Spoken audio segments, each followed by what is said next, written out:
This is Becoming UnDone. Here's the thing. Most people think there's a right way to do things, a blueprint, a path we're all supposed to follow. And if we don't stick to it, well, we're probably doing something wrong. I've even preached it for years.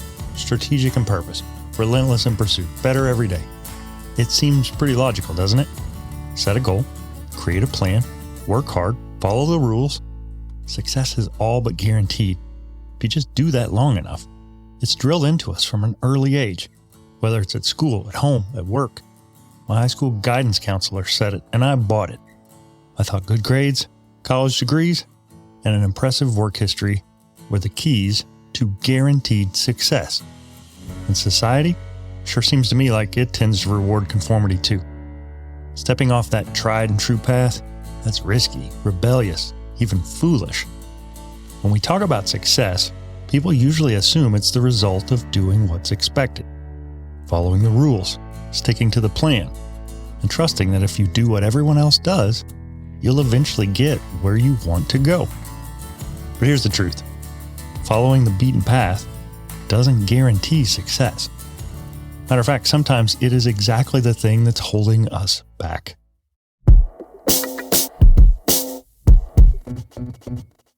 If you're like me, you've experienced it. At the very least, you probably felt it kind of gnawing at your soul. This so-called right way isn't the only way. And it's certainly not the best way for everyone. If you're only doing what everybody else is doing, then it's not only easy to end up with the same outcomes as everybody else, it's predictable. And in today's world, that might mean feeling stuck, uninspired, and ultimately unfulfilled. But here's the truth that I've discovered, especially lately. Some of the most successful, fulfilled people you will ever meet didn't get there by doing what everybody else did. They didn't follow the prescription. They didn't listen to their guidance counselor. They carved their own path. They questioned the norms. They did the complete opposite of what other people said were smart or safe. So why am I encouraging you to go against the grain? Because I've seen it over and over, and I've felt it. What is it, you ask? Real growth doesn't happen when you're playing by the rules. It happens when you're willing to rewrite them. I'm a first-generation college student. My dad was a mechanic. It's far more likely that those hallowed halls of higher education weren't built for Brookses, so much as by Brookses. We're a long line of blue-collar laborer types. My dad's dad worked for the road department. His dad, the railroad. My heritage isn't Rockefeller. Instead, it's the nameless, faceless masses of labor that someone like Rockefeller might have used on their way to power and wealth. I get that. It's okay. I'm proud of it. I never really thought much about college growing up because it didn't really seem like it was for me or for my type. As high school graduation got closer and closer, I decided I'd try it, and I ended up at a community college, mostly for financial reasons. But if I get real honest, it was also the safer play. My first college, quote, campus was pretty much a parking lot, a main academic building, and a trades building. Having been on a couple of college campuses for high school events and feeling completely lost, I had a crippling fear of not being able to find my way around if I went to a big school. So long story short, I let both fear and finances determine my next step. I'm reminded of one of my favorite movies, Rudy, where an undersized and fairly unathletic Notre Dame fan, Daniel Rudy Rudiger, will accept no fate other than to play for the Irish. His blue-collar family, most especially his dad and his older brothers, only laugh at his ambitions. Everyone seems positive that Rudy will follow his destiny to the local steel mill. And he does. For a while. I can relate. My dad worked in a steel mill for a while. But Rudy ignores everyone. He proves them wrong, and he goes after his impossible dream of playing football for Notre Dame. Themes in Rudy include believing in yourself, hard work, and overcoming adversity. Now, in past episodes, I've mentioned this, and I've talked about this to several people, about how I used to think that Rudy's dad was a complete dream-killing jerk. Take a listen. Dad, what are you doing here? Chasing a stupid dream causes nothing but you and everyone around you heartache. Notre Dame is for rich kids, smart kids, great athletes. It's not for us. You're a Rudiger. There's nothing in the world wrong with being a Rudiger. You can have a damn nice life. As it turns out, today, I'm not so sure. As a young, hungry, ambition-filled dreamer, I saw myself in Rudy's story. I was going to work in D1 or the NFL. Now that I'm older and hopefully wiser, not to mention now a dad, I see the wisdom in what Rudy's dad was trying to say. There's no doubt, 20 years ago, I would have told you that all you have to do is work hard, get your degree, and stick around long enough, and you'll find success. Today, I tell you that I've done that. All of it. As hard as I could, for as long as I could. And the goal line of success, and what it means to be a success, they aren't what I thought they were. But anybody can be motivated for a time. And motivational speakers and life coaches, they're a dime a dozen. There's like a whole industry. But I'd say screw all that talk. It's easy to do what you said you'd do when things are going well, when the excitement is high, when results come easy. Everybody's got hope when their team is 0-0 on the year. But motivation is a mirage. What happens when the losses start piling up? What happens when the will to work is dwarfed by the need to flee? What happens when hope stands silent, but fear and insecurity and your perception of the reality of your failure are screaming? What you want, what I want, what we want is discipline. Now, I don't know if want's the right word. We need it. Discipline pulls you toward your dreams. Discipline can get you up in the morning.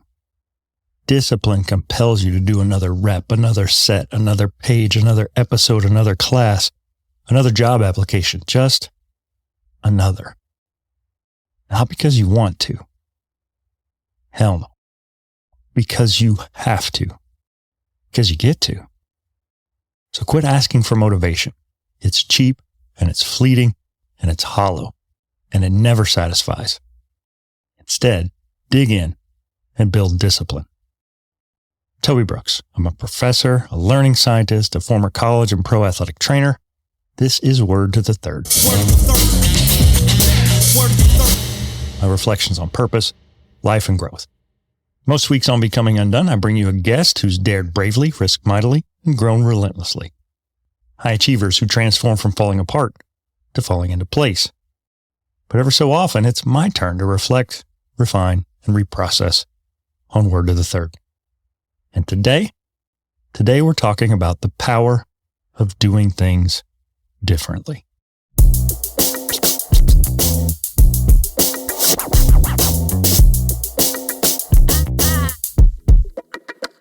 Most people think that if they work hard and keep their head down, things will work out. But what if working hard on someone else's roadmap isn't the answer? What if instead you designed your own? I've worked most of my adult life trying to help people get better. Whether it's an injured athlete trying to return to play, or a healthy athlete trying to get bigger, faster, stronger, or a student trying to chase down dreams of their own. I've realized over the years that success never happens in moments. It's revealed in them. Instead, success happens through a repeated commitment to a bigger plan. What former guest Coach J.D. Mayo called being totally compelled. I launched this show to share stories and strategies and perspectives that challenge that traditional path to success. Because I believe there's a huge difference between following instructions and designing a path that actually fulfills you. This show isn't about doing what everybody else is doing. It's about daring to think differently, to approach your life, your career, and your goals in a way that fits you. Now, it is my goal to inspire you with this show, but it's not my goal to just inspire you with this show. More than that, I'm trying to empower you to question the paths laid out before you, whether by someone else or just accepted by you. I want to show you that real success and satisfaction come from building a life based on your own values, your own passions, your own dreams. not just ticking off someone else's boxes. Let me ask you this. Have you ever felt like you were doing something just because it's what you were supposed to do? Maybe you're stuck with a job that doesn't light you up. Maybe you've played small for a long time and you've kept quiet about your dreams. We've held back from a big decision because it seems too risky. Today, I challenge you to question that. Ask yourself, am I following a path because it's safe or because it's mine? The world changes fast, my friend, and the rules of yesterday don't always work today. In the age of information, innovation, and endless possibilities, clinging to norms that are outdated can keep you stagnant. But creating your own path, that's where growth happens. And that's where real, meaningful success is found. What I've seen and what I've learned from my own life and the lives of those I most admire, not to mention the ones I've got to interview right here over the past 2 years, is that breakthroughs often come when you're willing to do the opposite of what everyone else is doing. When you stop asking, what would they have me do? And you start asking, what's right for me? So how do we apply this? Here's the key. Narrow your focus and question the status quo. Instead of looking at what everybody else is doing, take a hard look at what really matters to you. When you do that, you'll start to see that success isn't about fitting into somebody else's box. It's about building your own box. Now I get it. This idea alone can make you squirm. It's uncomfortable. That's okay. It should. Going against the grain isn't easy, and it's definitely not for the faint of heart. But if you want something you've never had, you have to be willing to do something you've never done. Maybe that means taking a leap into a new career or creating a project you've always dreamed about. I spent the past 14 years at the same place, and I saw the writing on the wall for several years. It was time for me to go. And honestly, even when everything I had prayed for years was right there for the taking at another institution, fear nearly got the best of me. Pulling up roots in a community, leaving the place I'd called home longer than anywhere in my life, saying goodbye to friends that I love. Those things were, and they remain, one of the hardest things I've ever had to do. But nowhere has anyone ever suggested that what is easy is what's best. Zigging when the world is zagging takes guts. And sometimes stepping through the door that opens before us is the scariest thing in the world. Now, don't get me wrong. I'm not saying every person listening to this episode needs to quit their job and move somewhere far away.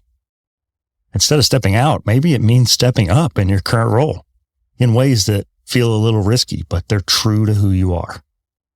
Past few weeks, I've been pretty blunt on social media about how athletic training needs to change. And my tone has been pretty harsh. But contrary to what you might think, I don't believe every AT needs to quit.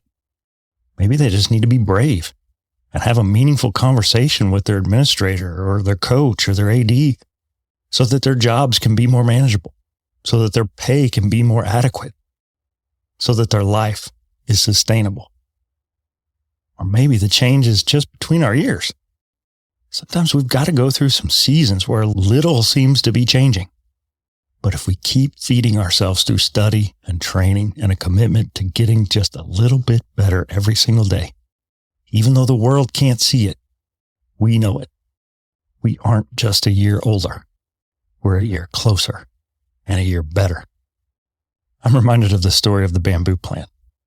Farmers who plant bamboo have to plant, water, and protect the area where they plant it year after year after year. All that work, no results.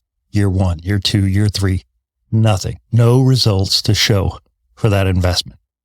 If the bamboo represents your life or your career, everyone who cares about you is probably like Rudy's dad, telling you to give up on your stupid dream. You're 5 years in and still nothing. But finally, year 5, you see signs of change. Something breaks through the soil at long last. It starts growing, and in 6 weeks, it has towered to 80 feet in height.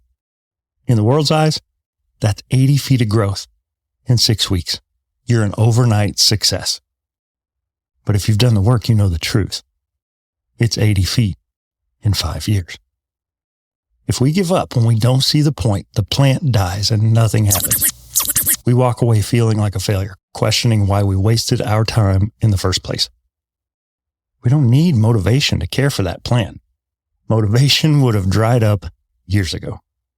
What we need is discipline to keep going, to trust the process, to cling to the hope that it's impossible to defeat someone who refuses to quit. Here's what I believe. Life is too short to follow instructions that don't align with your soul. Sometimes the only way to get to where you want to go is to tear up the script and start writing your own.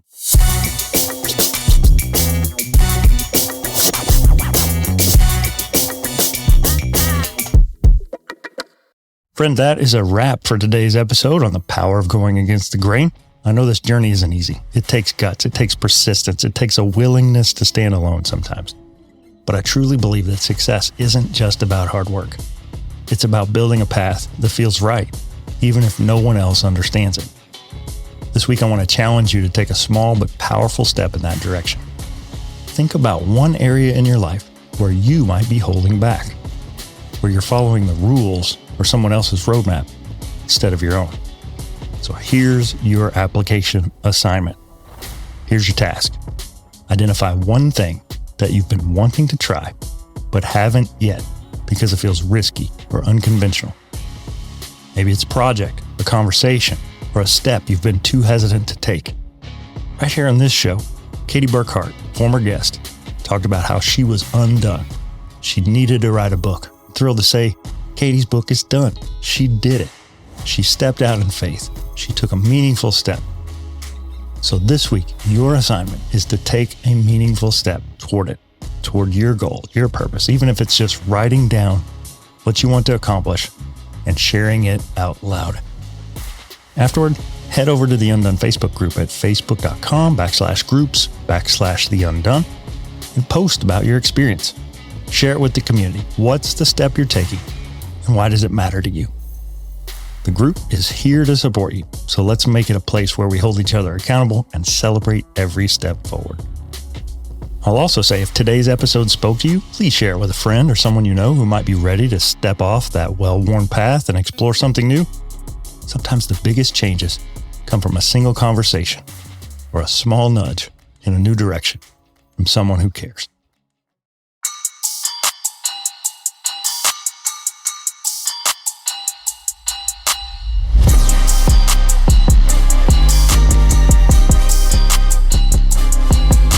Becoming UnDone is a Nitro Hype creative production, and I'm grateful to share these conversations and reflections with you. If you're enjoying the show, consider subscribing, leaving a review, or connecting with me on social media. And remember, when it comes to your journey, no one else's roadmap will do. Keep rewriting the script, one bold step at a time. Till next time, stay relentless, stay true, keep pushing toward the life you're meant to live. And for crying out loud, keep getting better.